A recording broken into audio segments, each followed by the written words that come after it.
Yes, and welcome back to the program. Now, you are listening to Salam Media, the special Hajj broadcast. These are the days of Hajj, and news coming in for the first time in history.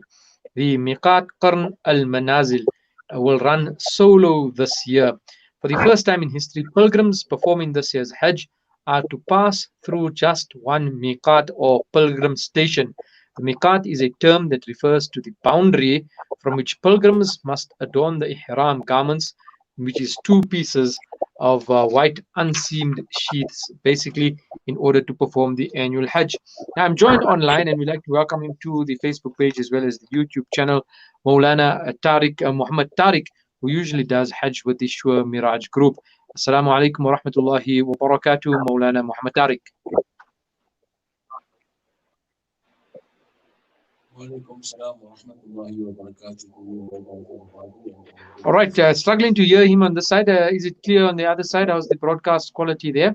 All right, Maulana, they said they can hear you out on the broadcast waves. Now tell us, this year there must be a significant pain in your heart as the Hajj has been cancelled for so many people and just a very few handful been allowed to progress and go forward.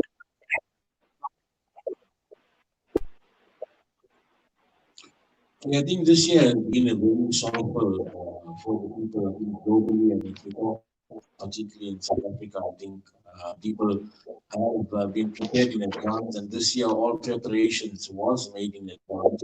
And due to the advanced preparation, and then we found that the lockdown and the pandemic has set in, and I think this has brought a lot of pain to the hearts of a lot of Muslims in terms of us going for Hajj, because this year I think is different, that they have the visas, we have the finance, we have everything, all the hotels, all the stuff has been booked, and all preparations has been made. But nevertheless, with all this being here, it's not possible for anyone, leave alone going to international, even local, from one province to the other, was being restricted in the other lockdown levels.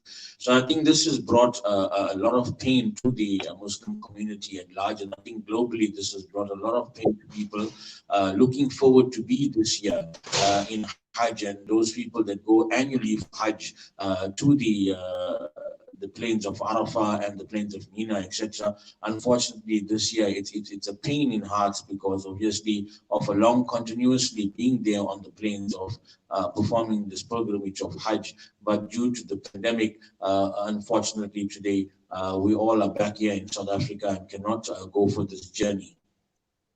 Hmm. Now, with us being stopped from traveling, what would your advice be to potential Hajjaj, those who were supposed to go, and those of us who would be remaining behind? What nasiha can you share with us?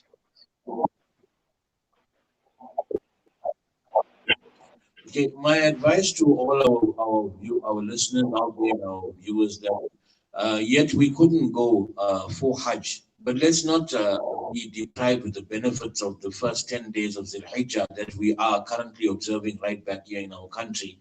To engage yourself in ibadah, to make the best, keep rosa for the first 9 days and the few days that we have left now. Try to fast, try to keep rosa, try to keep as much as ibadah as you can during this days of the Zul Hijjah. Try to say the takbir loud, and as you know, the ayam tashriq will commence from the 9th of Zul Hijjah, etc. So try to keep as much as ibadah, and let's do other acts. I would say this year, let's get the reward. Remember, we've all intended for Hajj, but we've been restricted. But I'm sure with our intention, Allah subhanahu wa ta'ala will reward us for the sawab of Hajj. But let's do other acts, like, for example, keep ourselves in ibadah, keep ourselves in roza. Also, remember the hadith of Nabi Pak sallallahu ta'ala wasallam.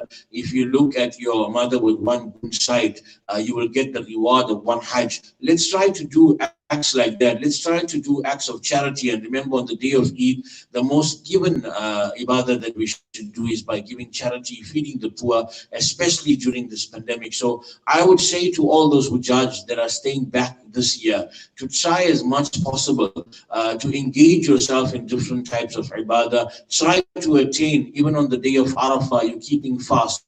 Here back in South Africa on the day of Arafah, keep fast, make tawbah, make istighfar, and Inshallah, Allah subhanahu wa ta'ala will make this a very, very simple and easy way for us, inshallah. And as soon as we make dua that the next Hajj, inshallah, we will be able to be on the plains of Arafah and Medina and Makkah Maulana Muhammad, al-Mukarramah. So don't let these days of Zil Hajj pass with the few days that we have.